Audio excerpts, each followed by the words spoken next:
Existe la posibilidad que entre parejas tengan una apertura accesible como para compartir experiencias tanto románticas como íntimas con otras personas. Especialmente parejas con sus mismos gustos y preferencias, donde la mayoría de los adeptos piensan que van a sacar provecho o beneficio de estas relaciones, sin imaginar que hay cosas del otro lado de las sombras que observan y se sienten atraídas por estas energías. Alma y Gerardo eran una pareja muy codiciada y popular entre este secreto y exclusivo mundo. Había solicitudes de incontables parejas que aspiraban pasar una noche con ellos, específicamente en el aspecto íntimo. Debido a que ambos eran jóvenes, bellos, extremadamente agraciados y lo sabían. Eran muy selectivos y por si fuera poco, habían descubierto que este era un negocio muy lucrativo. Comenzaron a cobrar por su codiciada compañía cantidades exorbitantes de dinero, lo que casi nadie, o solo unos cuantos podían darse el lujo de pagar, y según los que pudieron estar en compañía de la pareja, valía cada maldito centavo. Fue Gerardo quien optó por lucrar por su afición, pensando que si la gente codiciaba tanto sus caricias, lo justo era que pagaran muy bien por ellas.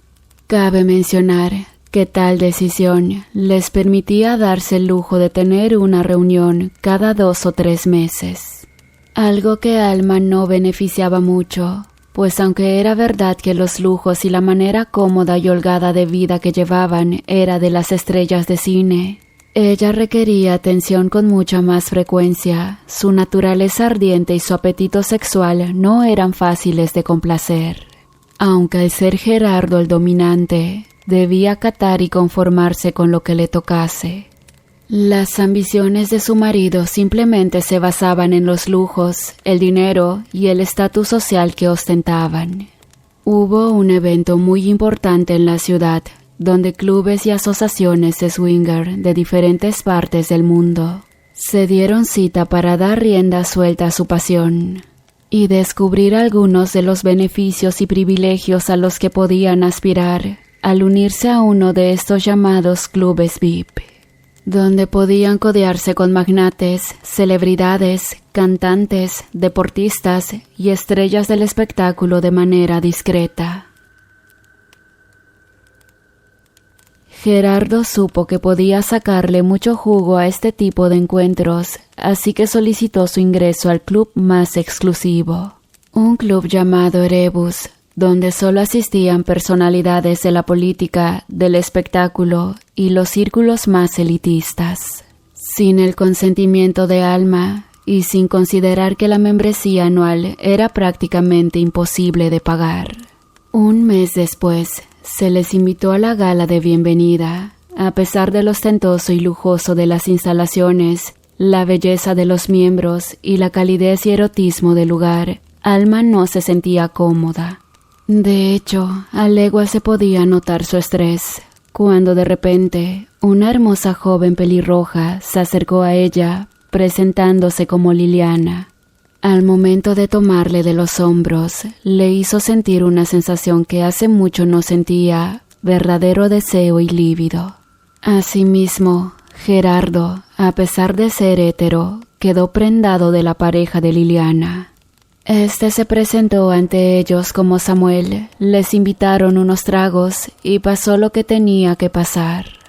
Después de estar por horas en la intimidad, ambos se veían extasiados, plenos, deseosos y sobre todo felices. Volvieron a casa con una plenitud y cansancio propios de la satisfacción. Durmieron durante toda esa noche y no despertaron hasta ya entrada la tarde. A pesar de ello, sonreían y compartían todo cuanto habían experimentado. Ambos coincidían que había sido la noche más maravillosa de sus vidas. Con el tiempo se enteraron que Liliana y Samuel eran los dueños del club y que no se fijaban en cualquier persona. A dichas de los asistentes, era un verdadero honor y privilegio ser elegido por ellos, lo que infló el ego de ambos. Pero con el tiempo, las cosas comenzaron a complicarse para la pareja. Cabe mencionar que todo estuvo muy bien hasta que decidieron hacer el cambio y Samuel eligió a Alma y Liliana a Gerardo. Era algo completamente extraño, jamás habían demostrado celos, nunca habían actuado con lo que según ellos era una actitud inmadura e infantil. Sobre todo, porque la otra pareja rebasaba y por mucho los encantos de ellos, especialmente porque les habían picado el orgullo. El primer encuentro fue suficiente para obsesionarles. Por primera vez en su vida, sintieron lo que las personas que ellos mismos rechazaron experimentaban. Una obsesión y deseo desbordado, aunque al inicio no se les hizo raro. Samuel y Liliana eran mucho más atractivos, por no decir que estaban mucho mejor dotados en todos los aspectos. Al volver a casa, ambos estaban irradiando felicidad, completamente satisfechos, pero ninguno decía nada. Había algo molesto, algo que no podían revelarse en ese momento, algo que les estaba hiriendo en el orgullo, pero especialmente en el corazón. A pesar de su ligereza moral, de su ninfomanía y de su desapego, ambos habían casado por amor. Y a pesar de haber compartido con cientos de parejas durante todo este tiempo, ahora había algo que no les terminaba de gustar. Se estaban enamorando de los extraños, de esos que se suponía solo eran historia de un minuto, que eran un pelillo al aire, que no deberían afectarles en lo más mínimo, pero allí estaban en total silencio, ocultando los celos que les carcomían por dentro, mientras que en el otro lado de la ciudad, la policía encontraba a una pareja en los callejones cercanos al Erebus. Se trataba de dos cuerpos disecados casi en su totalidad. Se pensaba al inicio que pudieron tratarse de dos momias robadas del Museo de Historia Natural del centro. Pero la indagatoria mostró que no faltaba ninguna pieza en la exhibición egipcia y que aún así el museo no contaba con momias. El doctor decidió tomar una muestra, dando como resultado que la pareja tenía menos de 4 horas de haber muerto y, por si fuera poco, que no rebasaban los 30 años de edad. ¿Qué carajos en nombre del cielo es capaz de desecar un cuerpo humano de esta manera tan atroz? A pesar de lo escabroso del descubrimiento policiaco, nada hubiera sido un detonante para la histeria o signo de gran importancia en una ciudad tan decadente y violenta como esa. De no ser porque esos solo fueron los primeros de una serie de hallazgos de cuerpos en las mismas extrañas y aterradoras condiciones. Los cuerpos secos, edad promedio de 20 a 40 años y ni una sola gota de sangre o líquidos vitales. Siempre se trataba de parejas, lo que ya daba un modus operandi. La ciudad tenía uno o varios homicidas seriales, quizás expertos en medicina, en taxidermia o con fijaciones quirúrgicas compulsivas. Aunque eso no explicaba lo ennegrecido de la piel de los cadáveres, pues sin importar la etnia de los cuerpos, estos aparecían del color del grafito. Un gris muy oscuro y opaco, como si se hubieran quemado con alguna especie de sustancia, lo que hizo que la policía impusiera un toque de queda después de las 8 de la noche en toda la ciudad. Nadie debía andar en pareja por la calle después de esa hora, y de preferencia nadie debía salir a menos que fuera absolutamente necesario. Gerardo y Alma no debían preocuparse, pues su itinerario era del club a la casa y de la casa al club. Nada les desviaba de esa ruta, pero debido al bloqueo policiaco, esa noche llegaron tarde a la reunión. Cuando entraron, Liliana y Samuel se hacían acompañar de una joven pareja, la cual llevaron a sus aposentos. Por alguna razón, en esa ocasión Gerardo y Alma sintieron una especie de tranquilidad, no protestaron ni nada. Al contrario, una misteriosa sensación de alivio les llenó el alma. Se dieron cuenta que a pesar de las notables cualidades y atractivos de las demás parejas presentes, nadie interactuaba con nadie. Si es verdad que bebían y comían de los manjares que el buffet les ofrecía, los meseros y meseras de manera muy cortés les atendían, y fue cuando repentinamente repararon en algo que no había notado al inicio. Gerardo, a pesar de ser algo patán, desinteresado en el prójimo, y puede decirse que hasta un poco narcisista, amaba a su esposa y le preocupaba algo en particular. En la entrada había un detalle curioso y algo extraño. Estaba tallada en granito la figura de un can de 3 cabezas reteniendo algo en el hocico, así como algunos demonios alados con trinches. Al parecer torturando a las almas que pretendían salir de ese sitio, y una inscripción en latín en el dintel de la puerta. Esas palabras se le hacían muy conocidas y familiares, aunque no podía recordar qué significaban o por qué las recordaba. Se fueron a casa con esa idea. Ninguno de los dos decía nada, pero sentían tranquilidad. Por alguna extraña razón, se sentían bien de no haber ido al encuentro con Samuel y Liliana esa noche. La mañana despertó a la ciudad con un nuevo crimen. Otra pareja fue hallada en las mismas condiciones que las anteriores. La policía sospechaba de alguna clase de secta. Estaban haciendo redadas en todos los lugares que hacían ese tipo de evento religioso, ceremonial y mágico, interrogando a todo aquel que encajara con el supuesto perfil que crearon para identificar a los responsables del crimen, sin dar con nada. Gerardo estaba preocupado. Por primera vez en su vida, mostraba un interés legítimo en su pareja que no fuera con fines egoístas. Pidió a su esposa que a pesar de lo que sus necesidades requirieran, debían hacer caso al toque de queda.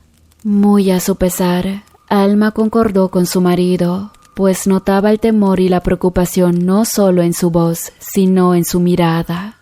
Esa tarde, Gerardo se dirigió a la oficina como nunca antes lo había hecho. A diferencia de su cordial y alegre carácter, se notaba preocupado, temeroso, tanto así que sus compañeros notaron el cambio, preguntando al alto ejecutivo sobre qué pasaba.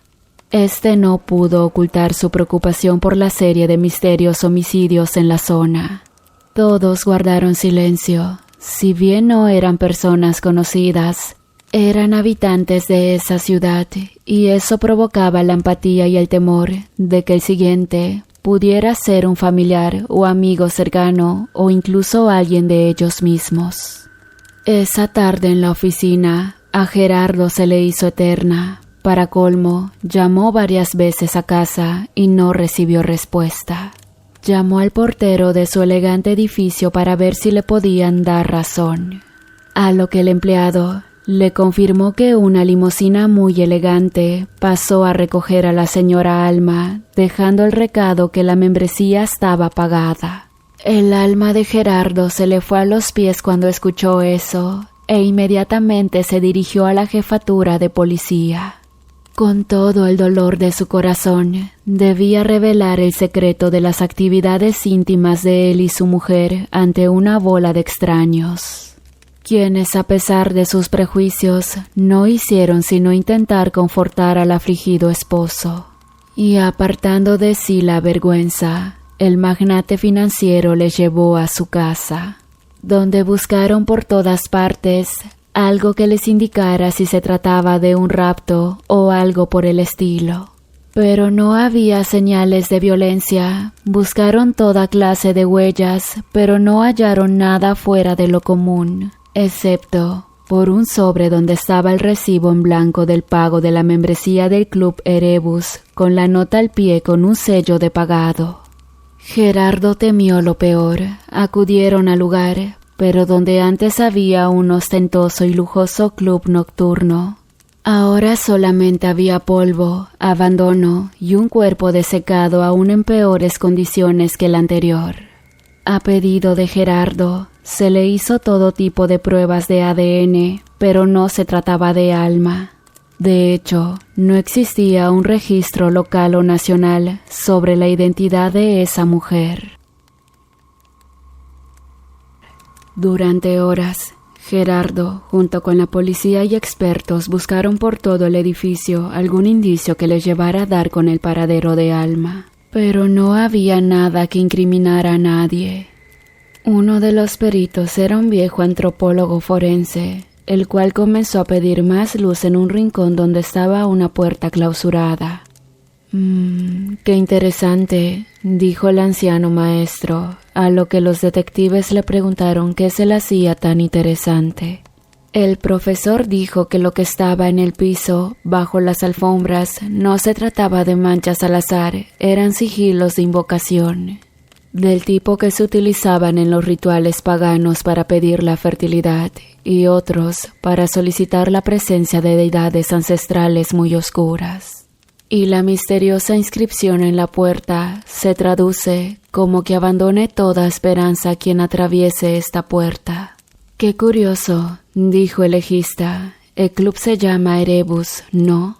Ese nombre es el que se le daba al infierno en algunas culturas antiguas paralelas al greco-romanismo, señor Gerardo.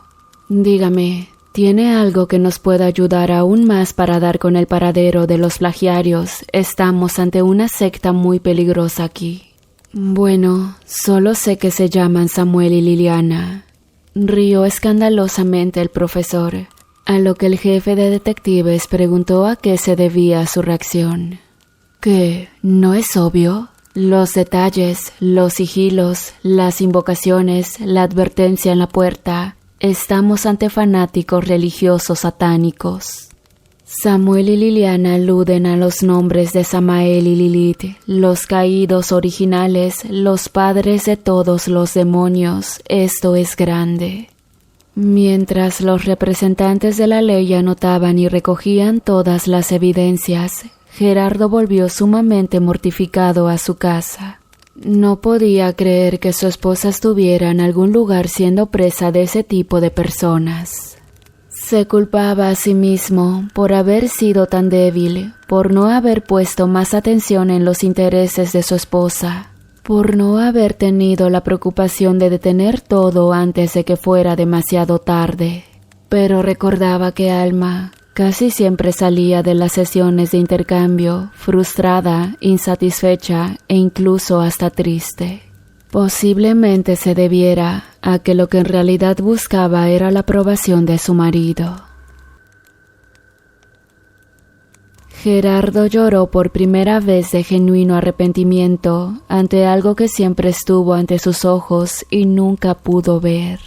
De pronto, una aterradora y macabra carcajada lo arrancaron de sus pensamientos. Sintió una gota caer sobre su cabeza, luego en su mejilla.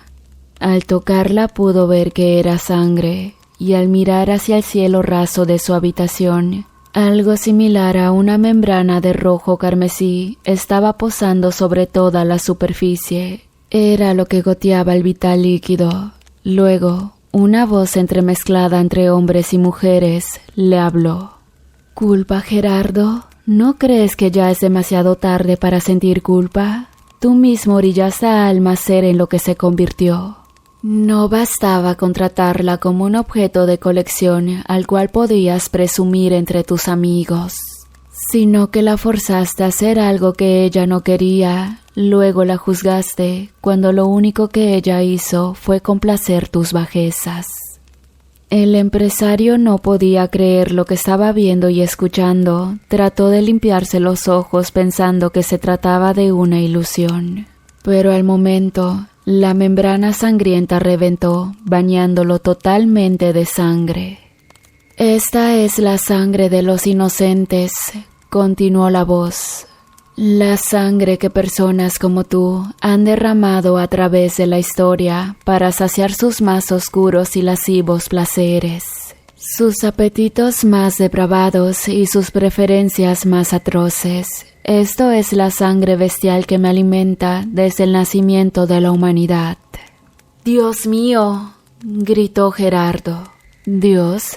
Dios no está aquí, querido, y su amor no es incondicional ni igual para todos.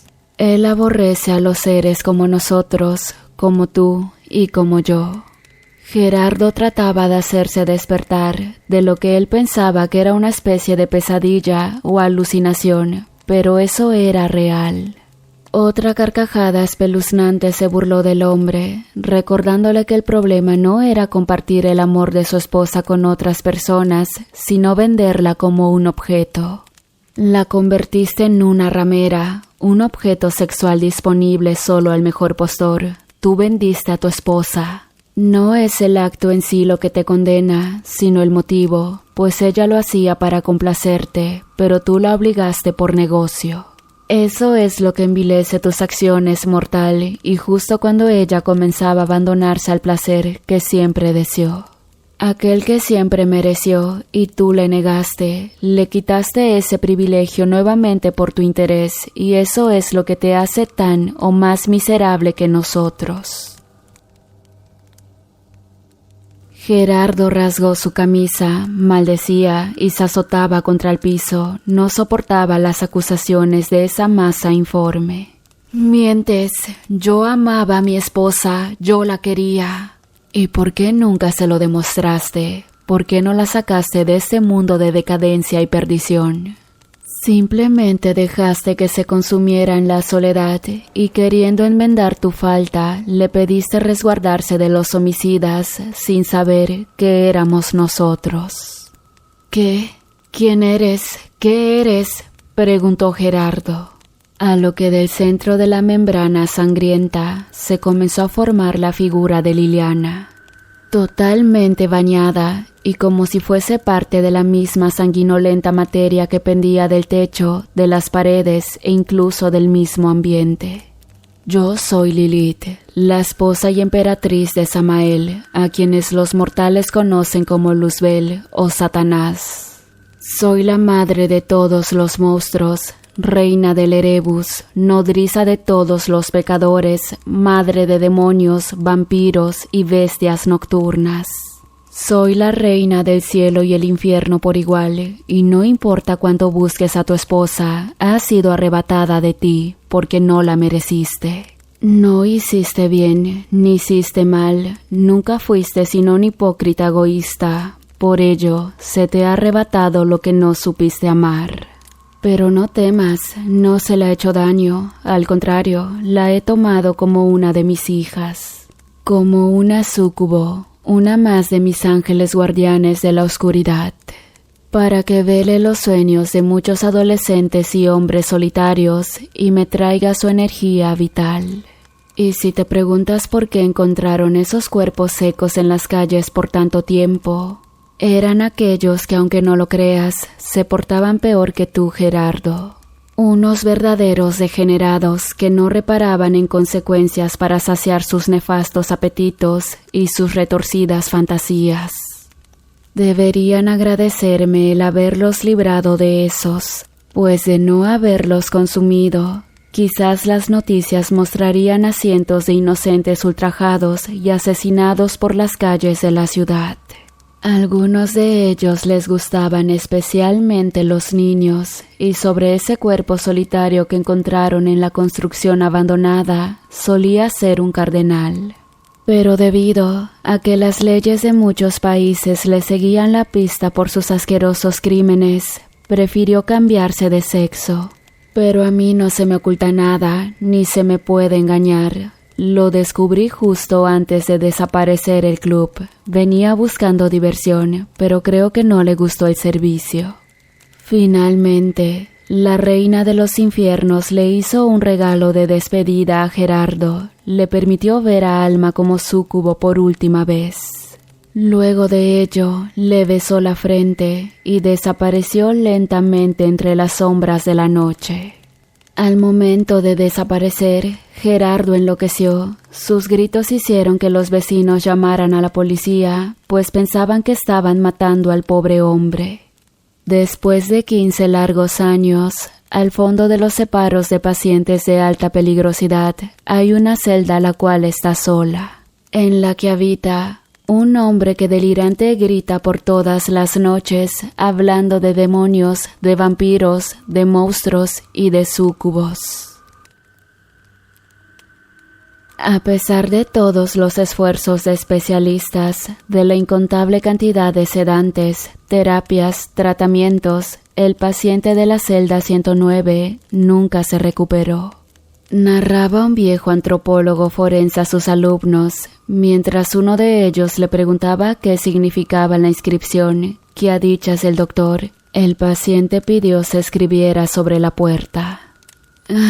Dijo el doctor. Significa que abandone toda esperanza aquel que la cruce.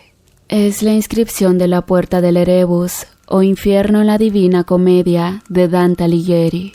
Y sonriendo continuaron con el tour, dejando atrás la celda del delirante y agonizante Gerardo para siempre.